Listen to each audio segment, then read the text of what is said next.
Hello all, this is JJ, founder and CEO of Cosmo, and I'm here with Bhavani, Regional Director of Logistics and Service at foodpanda. Hi Bhavani. Hey JJ, thanks for having me. Let's go straight to the point.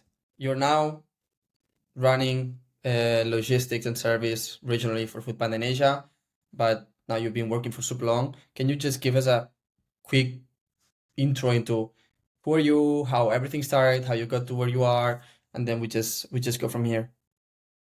Yeah, sure, absolutely.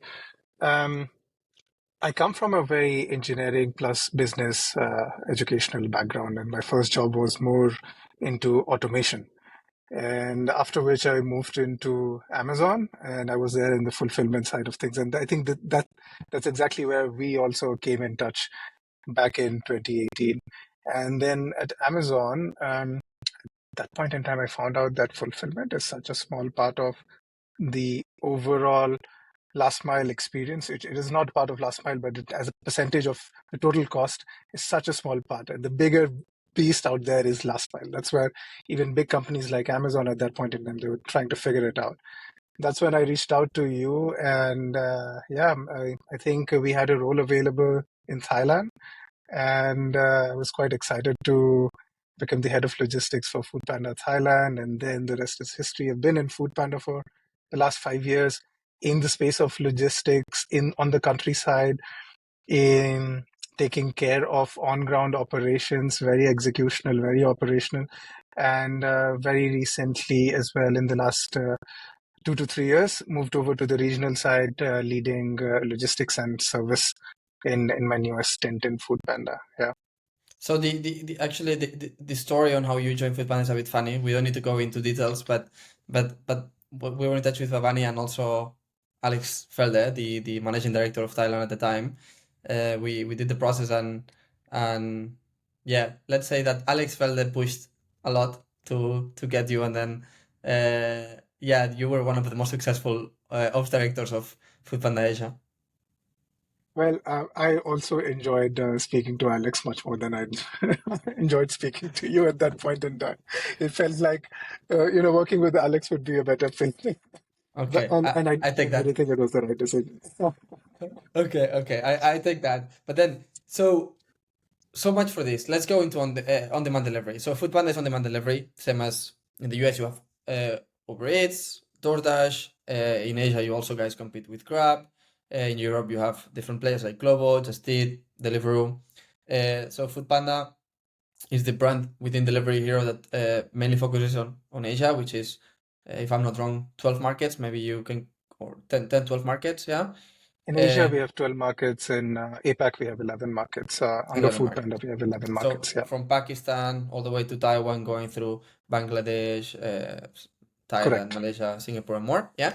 So we want to talk on demand delivery, specifically, of course, focused on logistics because that's both of us our expertise. So let's start easy. Why is on demand delivery so hard? Why are most of these food delivery platforms not profitable after 10 years? What's so hard about it?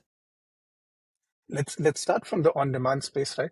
I think there are two components of on-demand that make it hard. One is you want the delivery you want the customer experience to be on demand and instant, and the other part is it's a distributed warehousing system. You don't have warehouses for warehouses per se, but you have so many different vendors.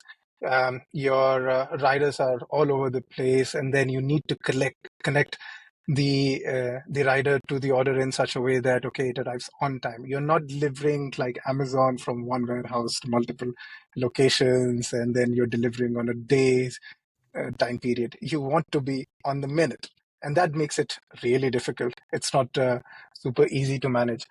Um, you go early, you're compromising customer experience. The customer is not ready for you. You go late, you deliver late, you're compromising customer experience, and the customer is going to be pissed at you. Um, you're not able to find a rider. Your order is not only delayed, probably also going to get failed. So the customer is going to get pissed at you. Overall, at any point in time you compromise customer experience, you are compromising growth, which is the other pillar that you're trying to manage. So it's not just, it's a three-way thing. How do I put it better? It's a three-way thing. You have growth for the company, you have customer experience for the customer, you have cost or profitability for the company again. You can go high on customer experience, or in which case you probably are going to be compromising on cost. You still want to be quite tight on the cost side. You go more efficient on the cost side, you might be, compromising on customer experience and consequently on growth. So it's a very tightly run ship with too many stakeholders out there, rider, customer, vendor, and inside of all those stakeholders, you have too many variables out there playing in real time. It's a very complex thing to manage on demand delivery. And at the end of the day, it's very simple. You're never playing alone. You compete against someone, which of course makes it tighter. And if with company A you get the food delivered in 30 minutes, and with company B you get the food delivered in 45 minutes, yeah, most likely you're gonna stick to company A going forward, right? So without customer experience, there's no growth. Without growth, there's no company. I want to make a quick example for people to understand how on-demand delivery works. So let's say you order a burger and you pay $20. The company, let's say foodpanda, takes a bit less, but to simplify, takes how they make money is they take a commission from that, right? So you can just make it, let's say 30%, even though it can be lower, yeah. Or but let's say 30% for the ease of it. So foodpanda makes 30% of $20, which is $6, plus a delivery fee from the customer. Let's say it's $2. So Foodpanda makes $8 here. That's the money it makes. Let's say we can keep the ads business and stuff outside, but in the on-demand delivery business. And then Foodpanda needs to pay the driver, and they need to pay how much it costs to acquire a customer. Since we're talking about logistics here, let's focus on why the cost of the driver is how the cost of the driver is so big, which links to what you said about, yeah, it's on demand. There's guys out there and they do one order at a time most of the times. And second, what can you do to lower the cost? So let's say you join today Foodpanda and you have $8 as the cost per delivery. So clearly you don't make money and you have the job to bring it down to 5. What can you do to bring it down? Yeah. Good question.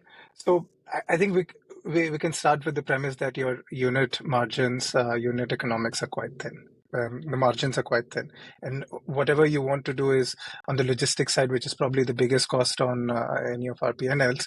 You want to optimize it further. You are playing around with a couple of different levers.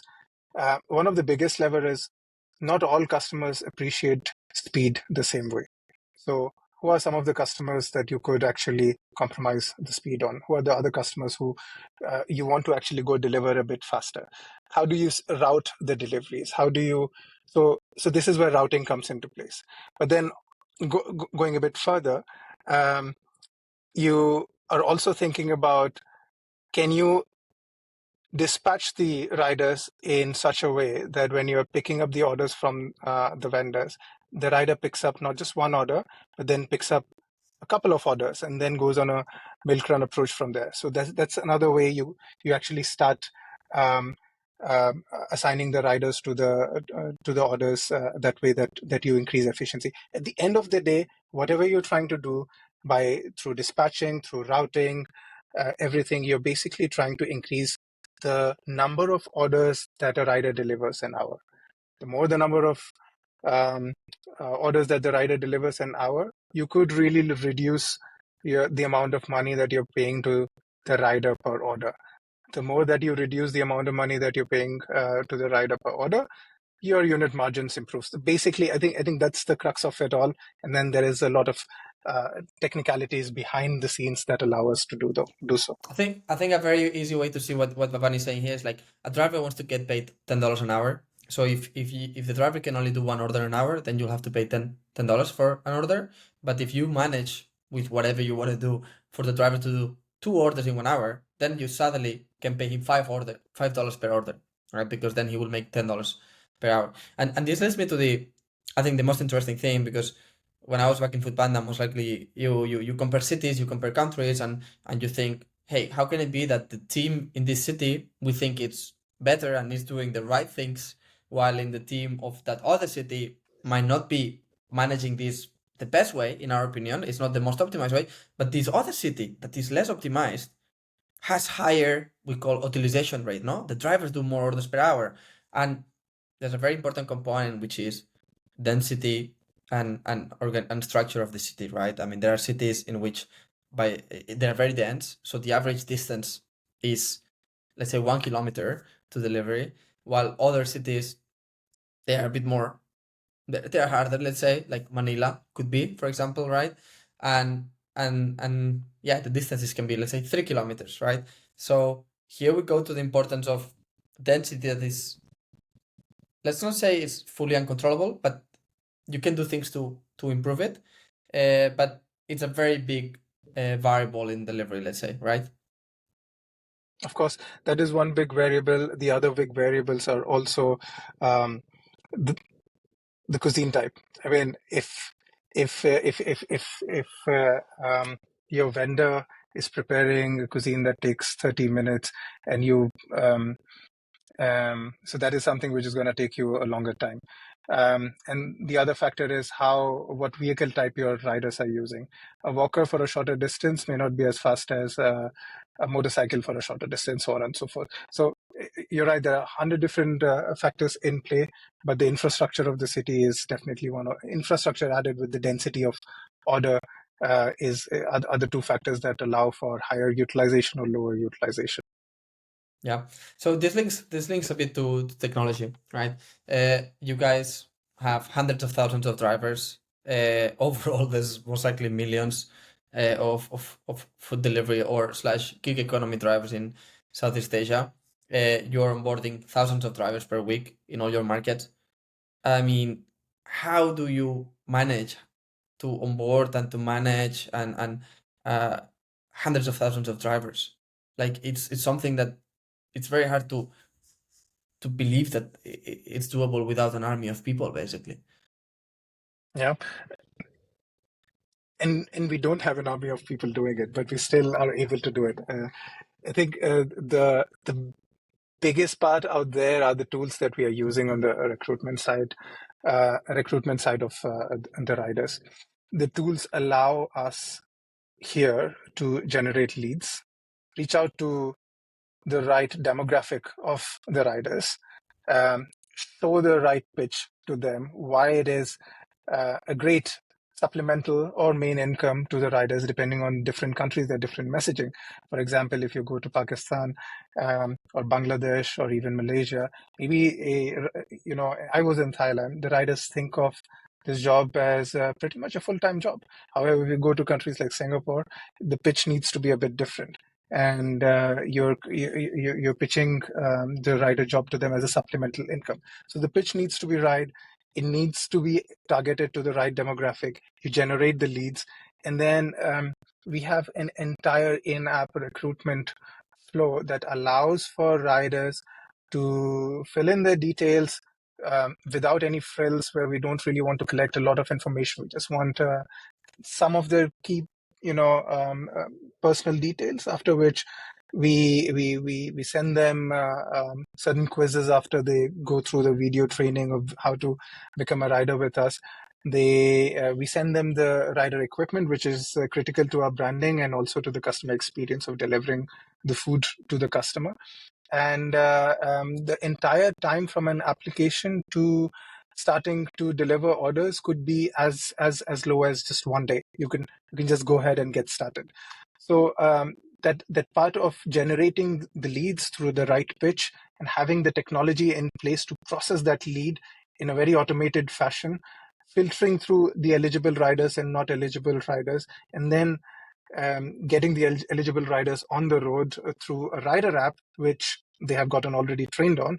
And it's also quite, that's basically how we go through thousands and thousands of hundreds of thousands of leads every month and onboard riders. That my first job in Foodpanda was to recruit riders, and by then, well, 2015 in Kuala Lumpur, of course, we had no technology or very limited. So drivers were coming to the office, and we filled them in a GDoc, and yeah, the training was done there in a TV, and yeah, it was. So now it's funny how it evolved in 7 years. But also going back to that moment, I think when I landed at the beginning, uh, we were signing orders by WhatsApp.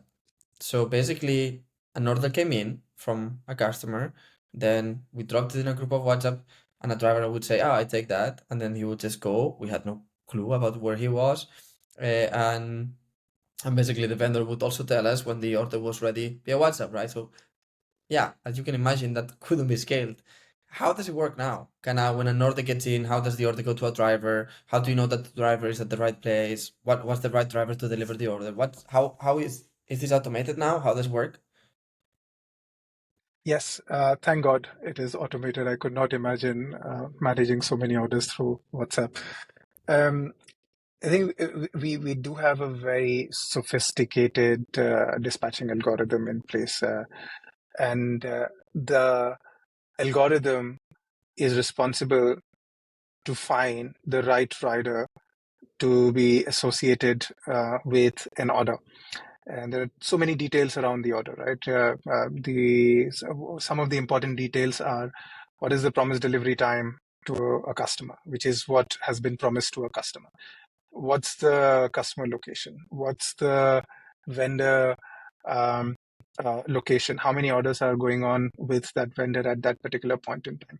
All of these rider, customer, and vendor metadata, including real-time inputs on how many riders do we have around that vendor location and whatnot, is then used to find the best possible rider to deliver that order to the customer in such a way that the delay is actually minimized. I think that's the most simplest way I can explain it. But imagining, I think I always draw this parallel, and we have a running joke inside of Food Panda where we say that the dispatching algorithm is a god, and God wants to do good to as many orders as there are out there, and good is minimizing delay. So the god is able to find the right possible rider to that order in such a way for all the orders out there in the universe, it is minimizing delay, and that's basically how it works. So the outcome I get is on-demand delivery is a very operational business and function. Uh, Back in the days, there was no technology, so it was basically impossible to scale because you couldn't scale with manual tasks. It was just there's a limit, right? But there has been so much technology built in the last 10 years that allow for these businesses to have such a crazy scale that can be basically billion-dollar companies basically. So without technology, it's very hard to scale, and the technology is there now to scale. How are you gonna WhatsApp so many orders to the rider? You would need so many people. Good luck. Good luck. Well, Good luck with. Babani, thanks for sharing your insights, your knowledge, your experience at Foodpanda.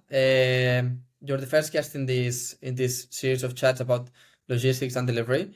I appreciate your time and wish you a good day. Thank you, JJ.